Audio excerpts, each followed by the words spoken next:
gastritis, y ni siquiera ha tocado al paciente, ni siquiera le ha examinado.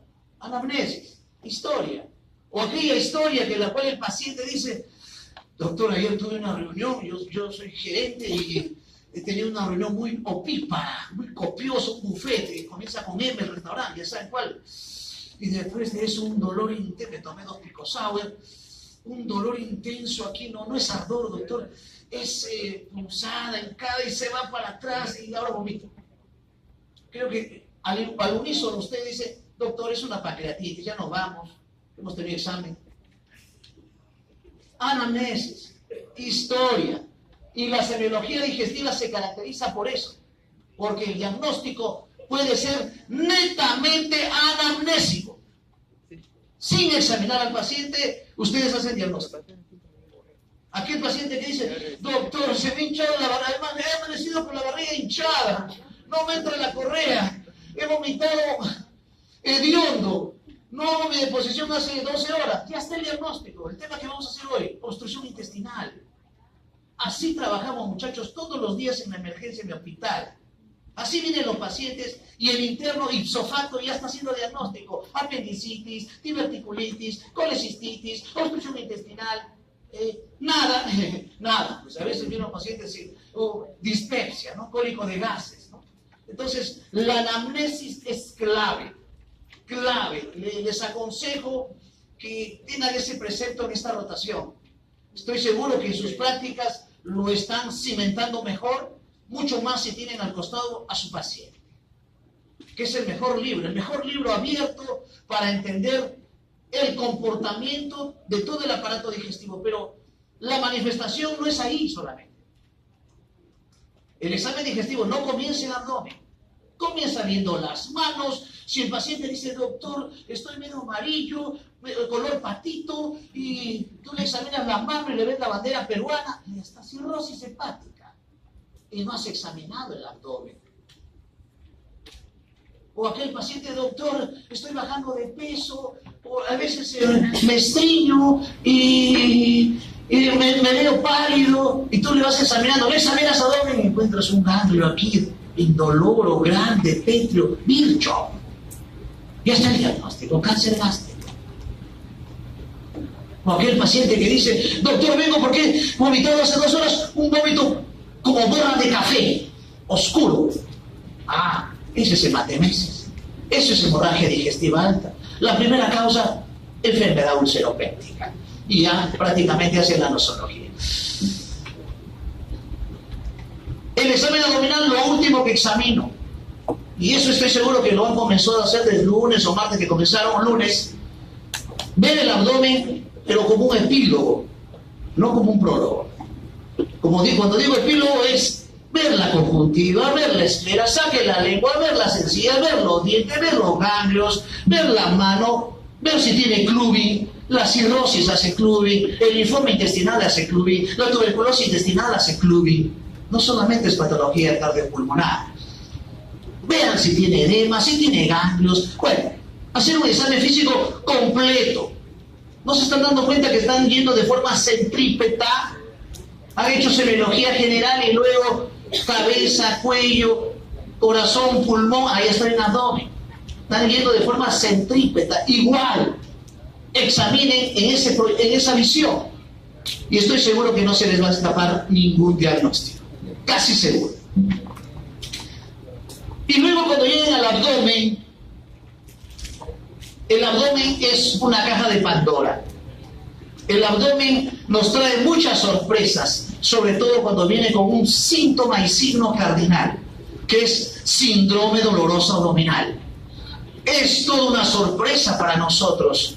Lo digo yo, que tengo 27 años de médico y sigo aprendiendo con los abdómenes dolorosos abdominales, redundando. O sea, sorpresas, todos los días aprendemos sobre el dolor abdominal, que puede ser de lo más banal, de lo más trivial, insignificante, una simple dispepsia, un cólico de gases, o puede ser un aneurisma de aorta, puede ser una trombosis de la mesentérica, o puede ser una perforación ulcerosa. O sea, puede ser de lo más simple a lo más complejo. Por eso, la mejor forma de que no haya sorpresas en esa caja de Pandora que es el abdomen, les aseguro que haciendo una buena anamnesis, tipificando bien o registrando bien los antecedentes, haciendo un buen examen físico extradigestivo primero y luego abdominal, van a hacer buenos diagnósticos abdominales o del aparato digestivo. Yo estoy seguro, con mucha seguridad, ustedes van a poner síndrome de hemorragia digestiva alta, 2 puntos, enfermedad ulceropéptica. Síndrome de hemorragia digestiva alta, 2 puntos, varices esofágica. Síndrome de hemorragia digestiva alta, 2 puntos, Mallory Weiss. No les estoy diciendo que aprendan síndromes, muchachos. Les estoy diciendo que aprendan diagnósticos. Porque vamos a hacer el curso a partir de agosto, que es medicina interna, donde ustedes ya tienen que saber diagnosticar. No es que van a aprender en ese curso a diagnosticar, ustedes ya tienen que venir aprendiendo a diagnosticar. Y este es el curso que les enseña a diagnosticar. No solamente decir, tiene síndrome doloroso abdominal.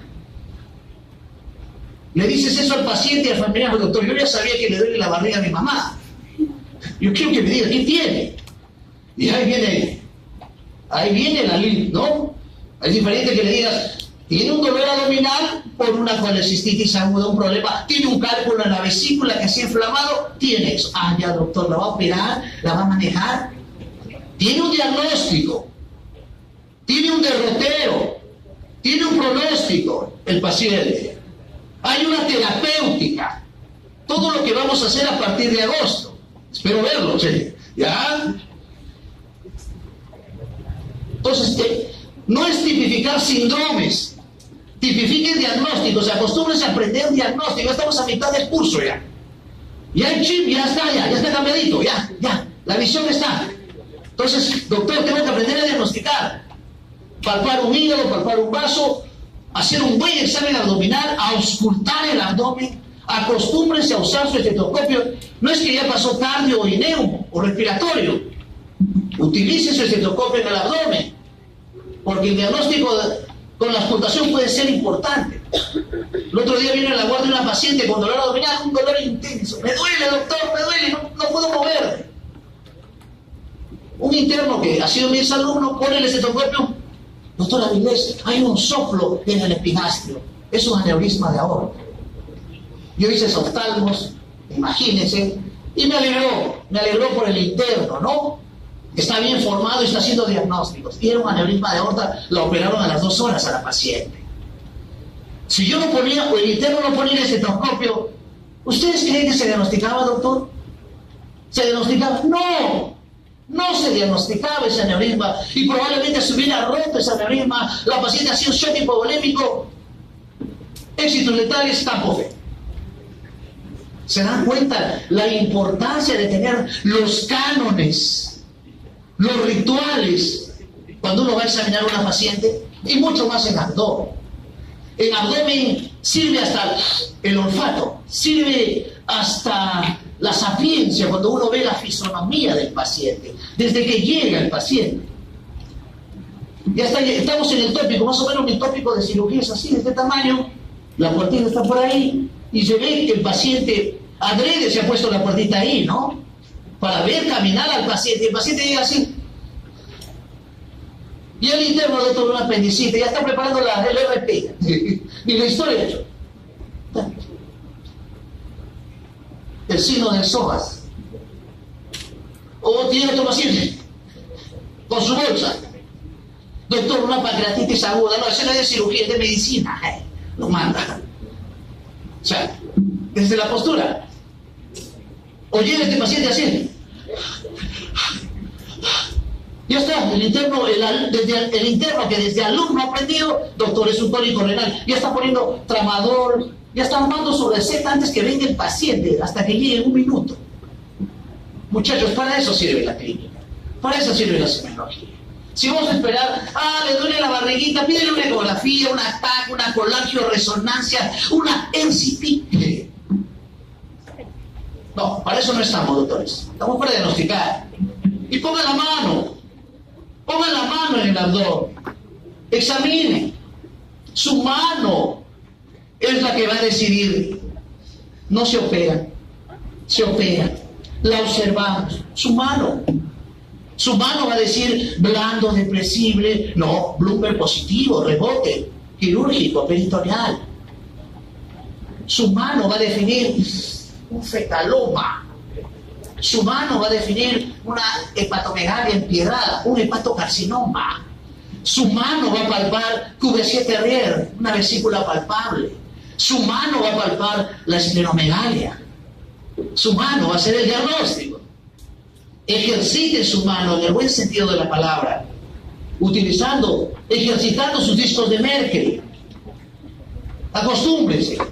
El abdomen, el diagnóstico es examinando, auscultando, percutiendo. Doctor, está timpánico, ¿no? Está obstruido, obstrucción intestinal. Doctor, matidez, ascitis. Percusión, auscultación, palpación o inspección. Doctor, veo una cicatriz acá debajo del reborde costal. Kocher, antecedente de colestetomía. Doctor, veo una cicatriz aquí debajo del ombligo en forma oblicua. McBurney, apéndice tromizado. Doctor, veo una cicatriz más pequeñita aquí. Lance, seguro era un apendicitis retrosecado. Doctor, veo una cicatriz así, izquierda. Ese es Morris. Bueno, pues supongo que eso están haciendo, ¿no? Espero que siga. Muy bien, muchachos, ahora sí, quería darles un pródromo. Cuán importante es la semiología digestiva, y la semiología se diagnostica en anamnesis. Vamos a hablar de síndrome ulceroso y tenemos que hablar de enfermedad ulceropéptica, ese pacientito que viene con epigastralgia, ardor, antes de comer, después de comer, ¿no? Que calma con antiácidos, esa etiología producida por el Helicobacter pylori, que es el más frecuente, pero hay otros factores, hay otras noxas. Y en realidad el diagnóstico es anamnésico. Cuando dicen ¿qué hay en la clínica de la enfermedad ulceropéptica gastritis?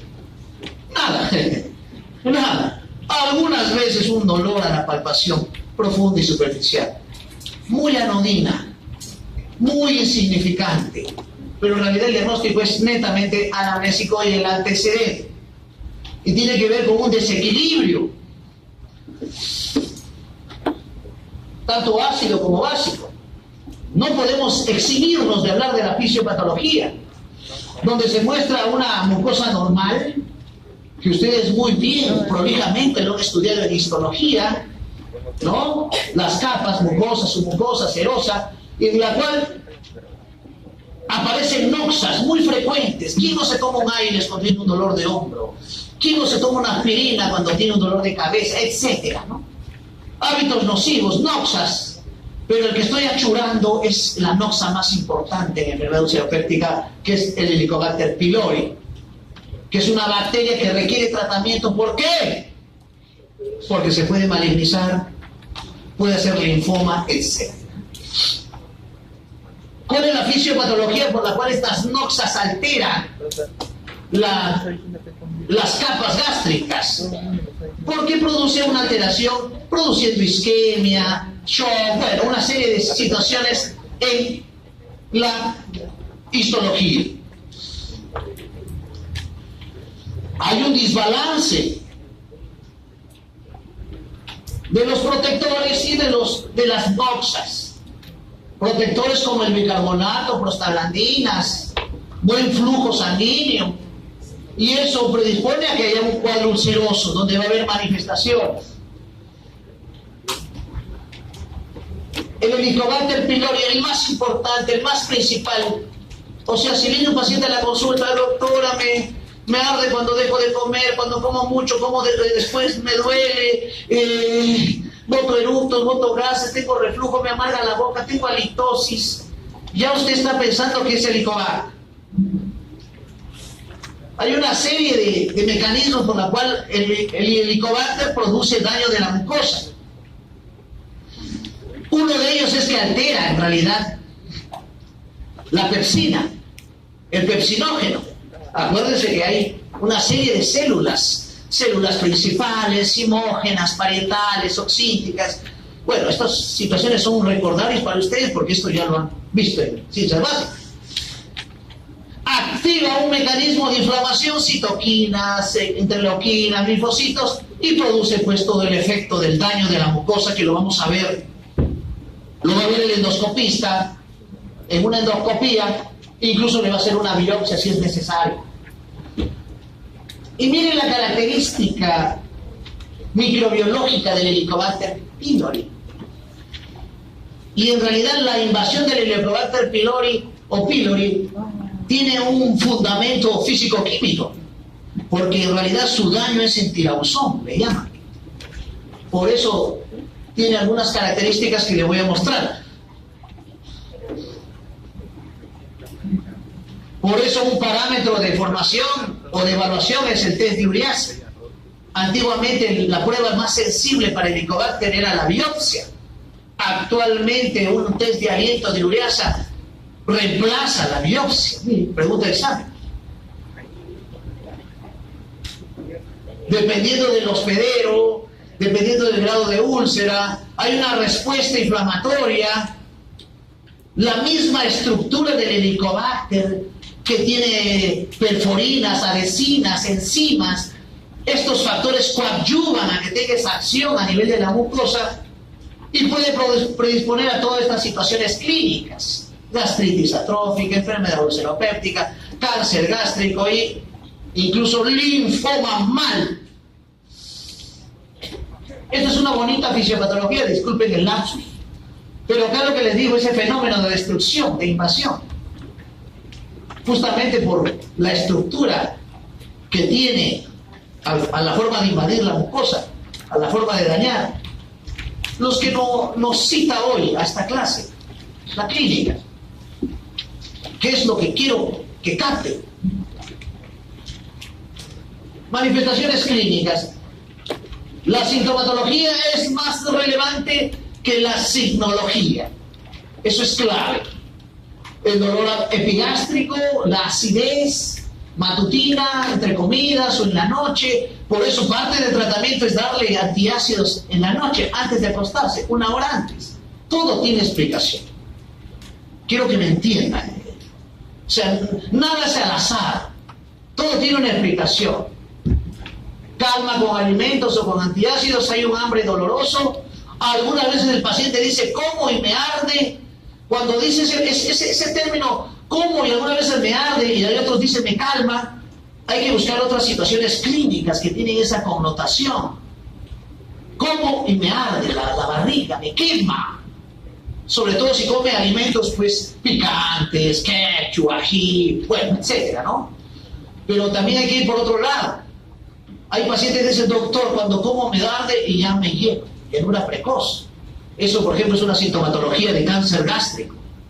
Eso también se puede ver en una enfermedad muy rara que se llama Soyer-Ellison, que es una hipergastrinemia.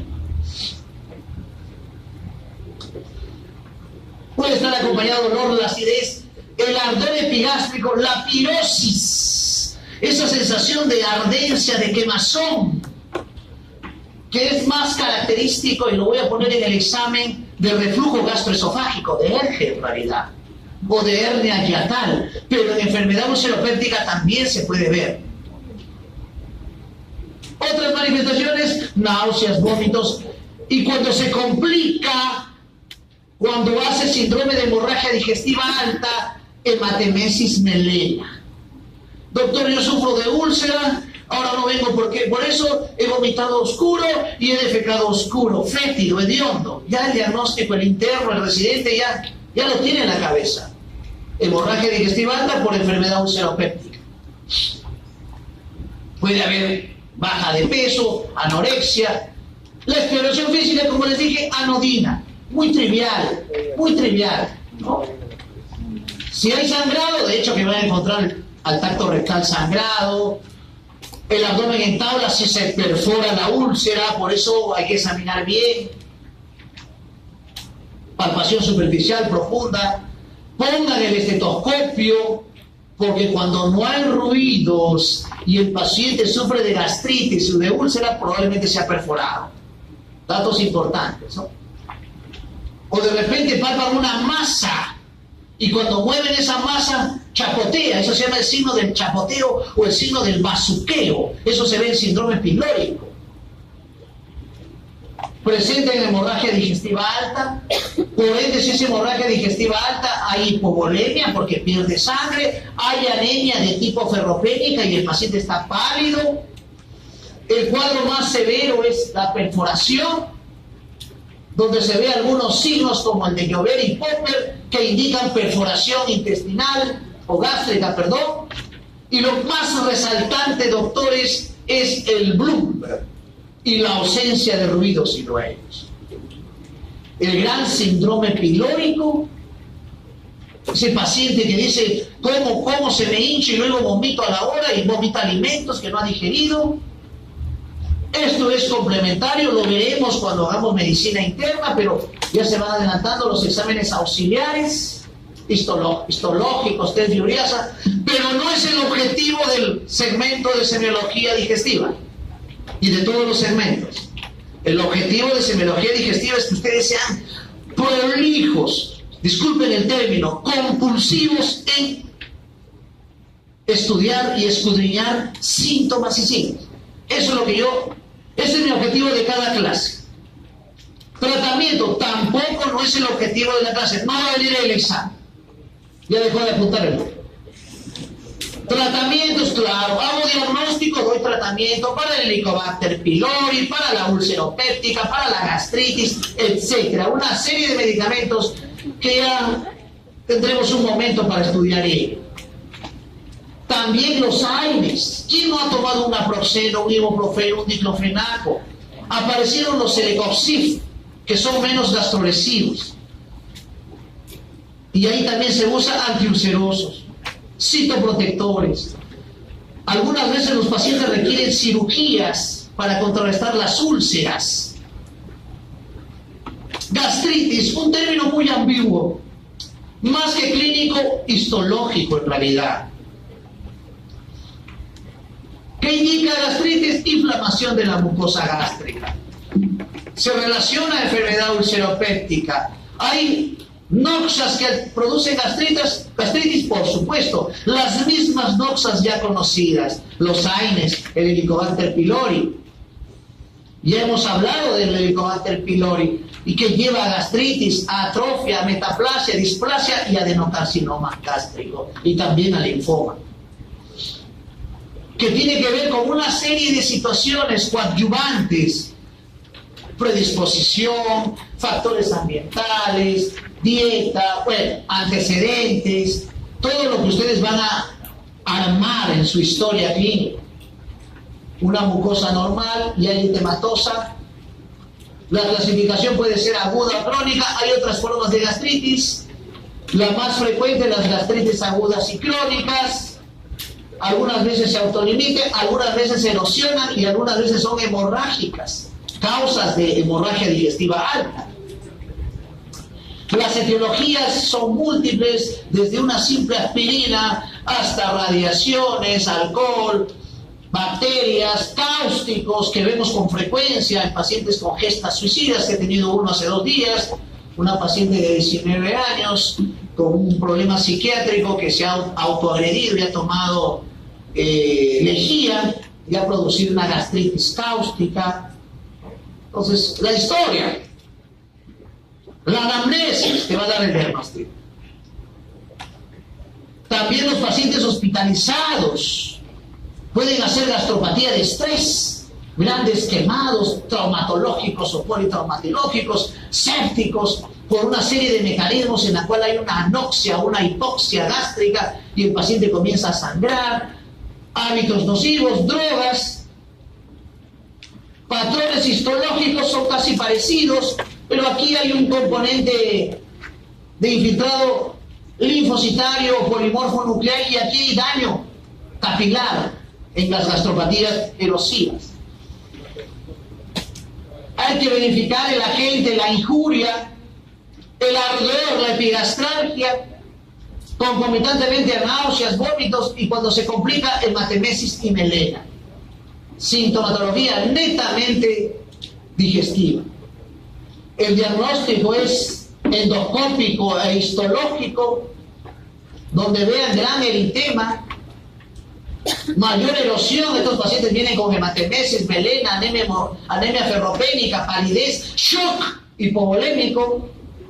Y el tratamiento está aunado, concatenado a la situación clínica, histopatológica, etc. Vamos a dar un mecanismo protector, antiácidos, antagonistas, inhibidor de bomba de protones. ¿Se dan cuenta que todo se entiende ya?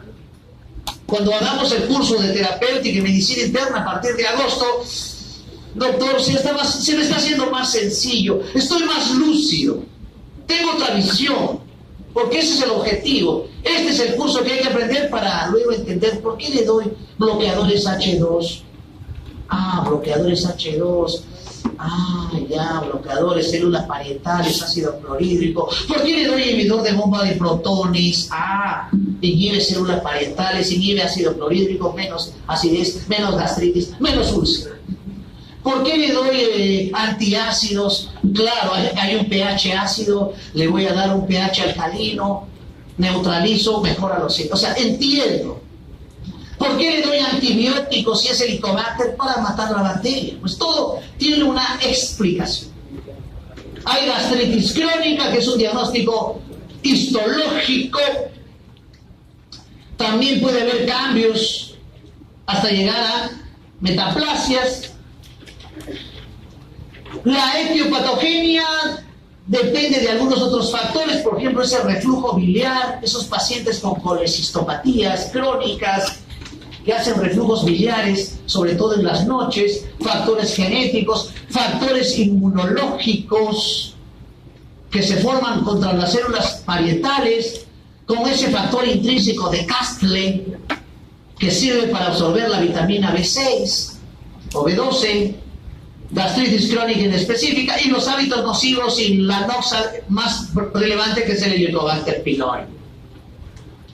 Las gastropatías son de tipo A y tipo B, o puede ser pangastritis o atrofia. Entiendan este concepto porque la tipo A es la autoinmune. Aquí está asociado a la anemia perniciosa. Me llama un exalumno mío que es neurocirujano. Es un gusto, uno cosecha lo que siembra, ¿no?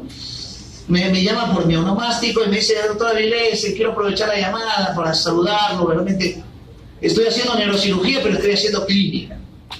Eso me da gusto, me hizo sentir bien. Me alegró el cumpleaños. Y me dice: doctor, quiero aprovechar, no sé si es un exabrupto, mi papá, miren, comunicación telefónica. Mi papá está bajando de peso. Tiene una pequeña epigastralgia esporádica de hace 2 meses. Y por momentos se le afloja el estómago. Yo le hago 2 preguntas. ¿Le acalambran los pies? Sí, doctor, ¿cómo sabes? ¿Lo ves pálido tu papá? Sí, lo noto pálido. Lo que tiene es una anemia perniciosa. Le digo: hazle esta prueba. No, ni siquiera lo he examinado, le estoy diciendo una presunción por teléfono, pero quise asegurarme preguntándole detalles, ¿no? El hormigueo de pies, parestesias, porque acuérdense que es factor intrínseco, vitamina B12. Y la vitamina B12 tiene que ver algo con los nervios, entonces parestesias. Y al final fue una anemia perniciosa. No se olviden de la A de autoinmune y la B de Helicobacter. Entonces, frecuentísimo, frecuente. Cuando vean un paciente varón, más de 50 o 60 años, anémico, con dolores de epigastrio, busquen, y tiene parestesias, busquen anemia perniciosa, frecuentísimo. Ahí está, autoinmune. Pero ahí también está en el libro, está su clase. Me sirve la clase. Anemia perniciosa. Y son aclorhídricas. La gastropatía B, este es el Helicobacter. No se olviden de la A y de la B.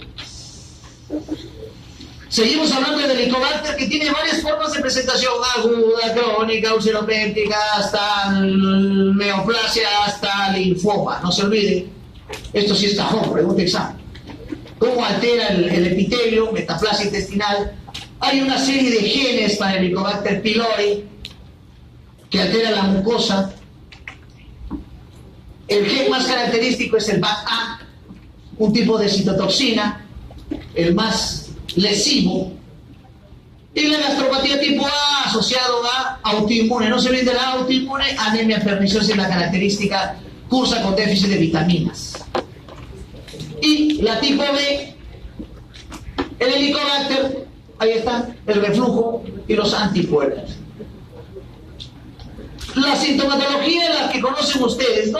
Disconfort abdominal, eructos, dispepsia, ardor, náuseas, hiporexia. Acostúmbrense en esa terminología que es frecuentísima. Miles y miles de pacientes lo sufren. Hay que tratar de interpretar, discernir, para luego hacer un diagnóstico diferencial. Desde ahora, acostúmbrense a hacer diagnóstico diferencial. No toda epigastralgia en la zona del epigastro redundando es una gastritis, es una enfermedad seropéptica, puede ser una dispepsia, puede ser un reflujo gastroesofágico, puede ser un componente de hernia hiatal, puede ser parasitosis como la giardiasis, frecuentísimo, o una enfermedad biliopancreática. Acostúmbrense a hacer diagnósticos diferenciales que le va a dar una mejor visión, más amplia en sus diagnósticos. Las gastropatías crónicas asociadas a la edad, al cáncer, a la anemia perniciosa, etcétera, ya mencionada. El diagnóstico, primero clínico, que es lo que uno siempre debe sostenerse, y luego endoscópico hasta la biopsia. Estudio del Helicobacter, no se olviden del test de la aliento, ureasa, y estudios funcionales, ya especializados, dirigidos. Pero comencemos con la clínica, que es lo más importante. Puede ser una gastropatía superficial, atrófica o gástrica. Miren, la atrófica se puede incluso hacer metaplasia. Esos cambios en la mucosa, esas erosiones, en la histología, miren las células cómo se van dilatando, la evolución, y se puede asociar incluso a poliposis, a úlceras o a cáncer también. Miren, las erosiones, el eritema, más erosiones, eritema, el cambio de la histología gástrica, eso se llama metaplasia intestinal, el grupo etario lo favorece, y puede iniciarse en antro, pero se extiende hacia el fondo gástrico. Miren cómo cambia el aspecto, eso lo ve el endoscopista, hace la biopsia y detecta la metaplasia intestinal. Y aparecen este tipo de células, esas células dilatadas es el goblet cell. Y aparecen una serie de células que no deben haber en esa zona, como las células de Panet, que muy bien ustedes lo han estudiado en histología, de seguro. Ahí están, miren los cambios del epitelio, el fondo gástrico, puede ser total, parcial, el tratamiento que va aunado, concatenado al fondo, a la teoría o al cuadro clínico, ¿no? De hecho, que un régimen dietético donde ya tengo que dejar las parrillas, los ahumados, comer a mis horas, evitar los alimentos gastroadhesivos, dejar las frituras, el alcohol, el tabaco, tratamientos como bloqueadores como tipo ranitidina, antiácidos, prokinéticos tipo lamosaprida. Ya lo veremos cuando hablemos de terapéutica y medicina interna, pero creo que se hace más simple, sencillo, ¿no? Erradicar el Helicobacter pylori. ¿Cómo lo erradico? Dándole antibióticos. Hay un esquema que ya lo verán en terapéutica y medicina interna, pero una forma de erradicar el Helicobacter es tratando de comer alimentos coccionados, tratando de comer el preferible en la casa, y si tiene anemia perniciosa, darle tratamiento con vitamina B12. Hay que hacer un seguimiento al paciente para ver si no hay cambios premalignos, control endoscópico. Hay otras formas de gastritis crónica erosiva, granulomatosa, linfocítica, eosinofílica. En realidad son patologías poco frecuentes. Para decirles tan poco frecuente, una gastritis eosinofílica, yo me voy camino ya a los 27 años de médico y en realidad 2 casos he visto en casi 27 años de gastropatía o gastritis eosinofílica. Les cuento cómo viene este caso. Es una pacientita que venía con dolores epigástricos. Pensamiento simple, bueno, lo que debemos pensar de inicio, enfermedad ulceropéptica gastritis. Pero llamaba la atención que la paciente, doctor, siempre sufro de alergias, me salen ronchas, me pica el cuerpo, cuando como algunos alimentos me pica el cuerpo y me salen ronchas. Por ahí estaba el eslabón. Y luego la paciente comienza a tener más fenómenos alérgicos, incluso es un broncoespasmo, síndrome bronquial con wheezing similar, un asma. Y por ahí larvamos la historia de una eosinofilia. Tenía como 5.000 eosinófilos en sangre. Dijimos, ¿qué? ¿Una parasitosis? No, una gastritis eosinófila. Bueno, y hay otro tipo de gastritis. Verrucosas, erosivas. Etiologías son en realidad algunas veces desconocidas. La sintomatología es la misma. Epigastralgia, dispepsia, náuseas, hiporexia. Y este datito, no se olvide, la historia de alergia. Cuando venga un paciente a su consulta, me duele la barriguita, se me afloja el estómago, tengo náuseas, tengo vinagrera, pero me enroncho, cambia el destino, el derrotero del plan de trabajo. Hay que hacer un diagnóstico hasta llegar a la biopsia, la histología, esos cambios a nivel endoscópico, a nivel histopatológico, el tratamiento. Por ser un fenómeno alérgico, ya se agrega otros tratamientos como corticoides o algunas gastritis granulomatosas, miren, no muy frecuentes, raros. He visto 2 tuberculosis gástricas, he visto una sifilitis gástrica, he visto un cuadro de histoplasmosis gástrica, he visto un cuadro de sarcoidosis, he visto 3 Crohn y nunca he visto un envenenamiento por virilio, felizmente, ¿no? Pero son patologías rarísimas, cada uno con una connotación, con un antecedente, por eso hagan buenos antecedentes. Si viene una paciente con gastropatía crónica y tuvo antecedente de tuberculosis, ¿por qué no plantear una gastritis granulomatosa? Si tenemos una paciente con problema de gastropatía crónica y tuvo el antecedente de una ETS tipo sífilis, ¿por qué no plantear una granulomatosa?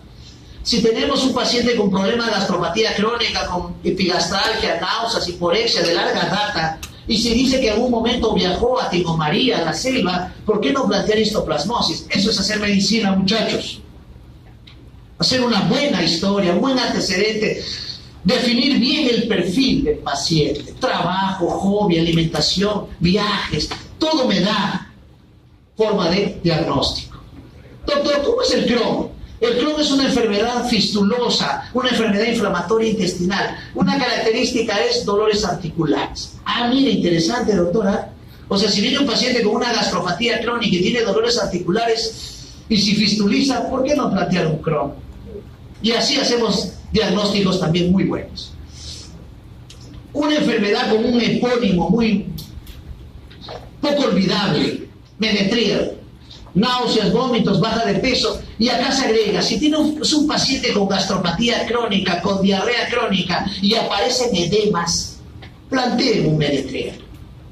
Por eso el examen digestivo no comienza